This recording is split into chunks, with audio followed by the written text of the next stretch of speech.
Hello students, good morning. Welcome to our channel personal tutor. आज मैं आपके लिए लाई हूँ कक्षा 9 छत्तीसगढ़ बोर्ड की हिंदी से एक पाठ जिसका नाम है मेघालय का एक गांव माइलनोंग।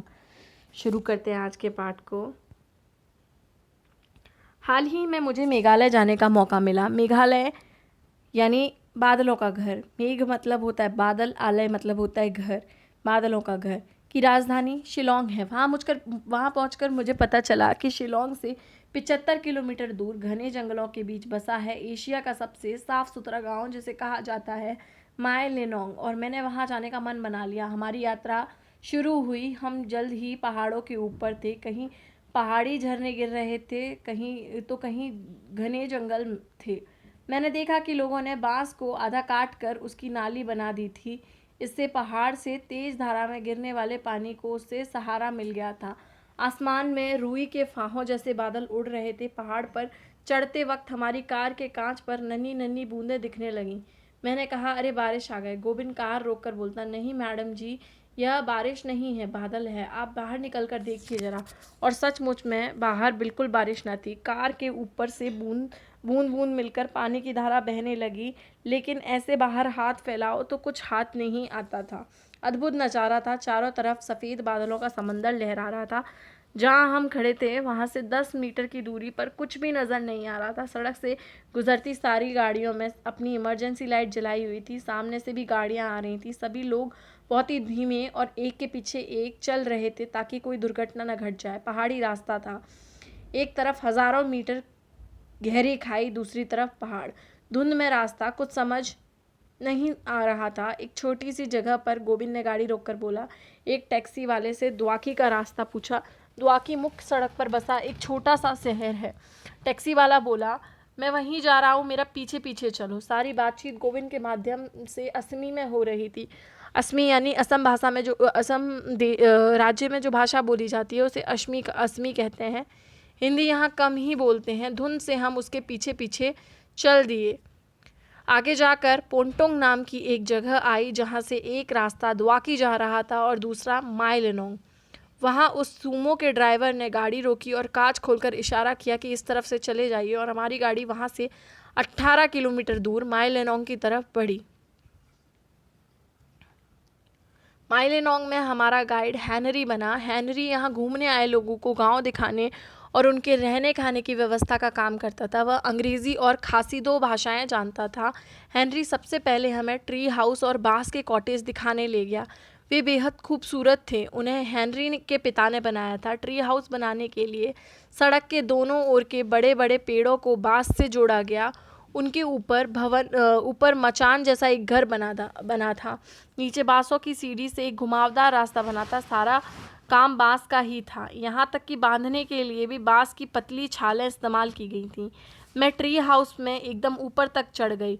ट्री हाउस की छत से दूर तक एक समंदर दिखा। यह बांग्लादेश में आई बाढ़ का पानी है। बांग्लादेश यहाँ से सिर्फ 3 किलोमीटर दूर है। लोग पैदल ही वहाँ आना जाना कर सकते हैं। अब यहाँ लाइट रूट ब्रिज के बारे में पढ़ते हैं से। हम लोग लाइव रूट ब्रिज के रास्ते की ओर चल दिए। गांव के अंदर से ही नीचे जंगल की तरफ उतरना था। शुरू में तो कोई दिक्कत नहीं हुई, पर जब खड़ी चट्टानों से उतरना पड़ा तो हमें फिसलने की चिंता हुई। मुझे यह ख्याल बार बार सताने लगा कि चढ़ते समय क्या हाल होगा। खैर, हम धीरे धीरे नीचे उतर गए। कहीं कहीं पर पक्की सीढ़ियाँ भी बनी थीं। चारों तरफ घना जंगल था। हमारे सिवा वहाँ कोई और नहीं दिख रहा था। शायद कम लोग ही आते होंगे यहाँ। नदी के तेज बहाव की आवाज़ आ रही थी। जल्द ही रूट ब्रिज हमें दिखने लगा। अद्भुत दृश्य था। नीचे तेज बहती वॉ थिलोंग नदी और ऊपर लाइव रूट ब्रिज यानी रबर के पेड़ों की मोटी मोटी जड़ों को जोड़ जोड़ कर बनाया गया पुल। ऐसी जड़ें जिन्हें कहीं से भी बांधा नहीं गया था, जो स्वाभाविक रूप से जुड़ी हुई थीं। पुल अच्छा खासा चौड़ा था। उस पर बीच में मिट्टी बिछी हुई थी और गोल गोल पत्थर रखे हुए थे। हेनरी ने बताया कि यह पुल बहुत मजबूत है। 30 लोग खड़े भी हो जाएं तो इसका कुछ बिगड़ने वाला नहीं। हम लोग पुल पार करके उसके दूसरी तरफ पहुंचे। वहां दूसरे गांव जाने के लिए पहाड़ काटकर सीढ़ियां बनाई गई थीं। हम लोगों ने चारों तरफ से पुल का मुआयना किया। हर तरफ से वह और ज़्यादा सुंदर दिखता। यह कुदरत नहीं, इंसान का करिश्मा था।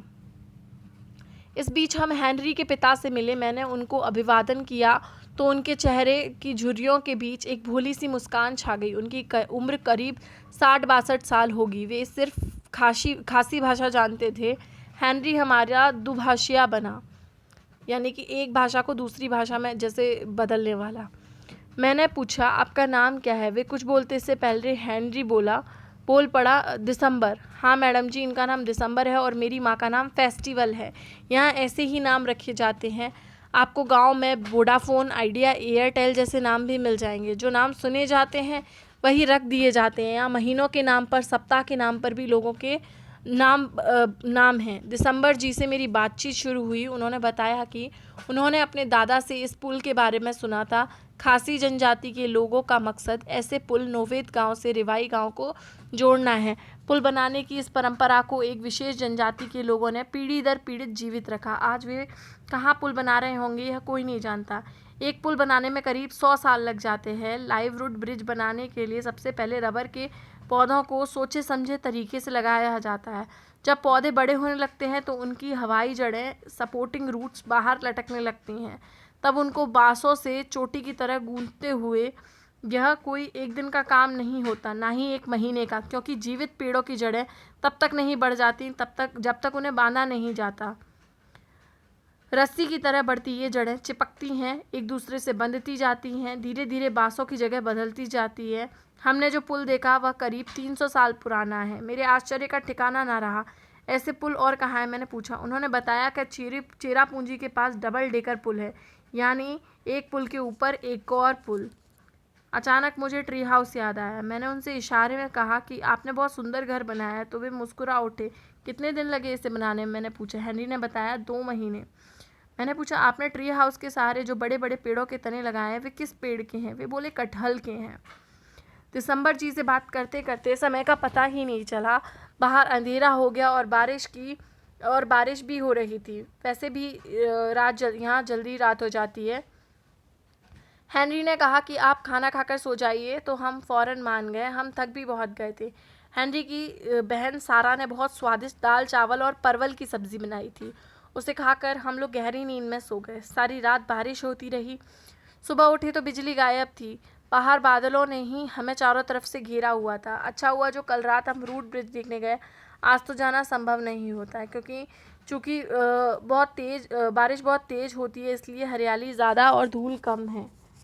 ख़ास तौर पर सुपारी, काली मिर्च, तेज पत्ता, बांस, फूल झाड़ू, कटहल, लीची, अनानास, संतरा, केला आदि के पेड़ मिलते हैं। यहाँ मैंने पिच्चा प्लांट भी देखा। छोटे छोटे कीड़े जब उसके पास पहुँचते तो वह झट से ढक्कन बंद कर लेता है।